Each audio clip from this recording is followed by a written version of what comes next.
how to use ChatGPT on Android phone. Hi everyone, this is Kate and welcome back to another video. And on today's video, we will learn how we can use ChatGPT on Android device. So without further delay, let's get started with this video.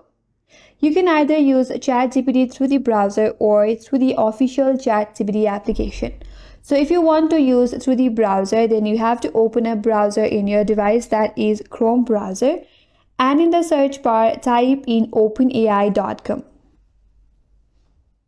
Then you land on this page.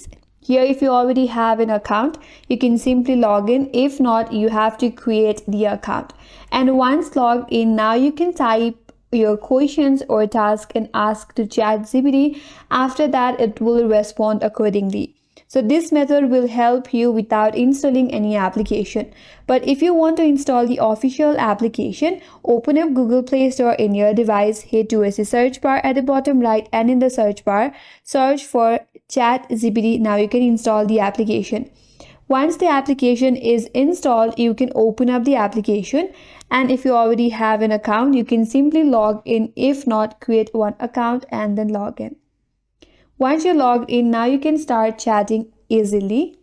Here you can ask anything to the ChatGPT, but you have to be specific and make your questions clear for the better answer.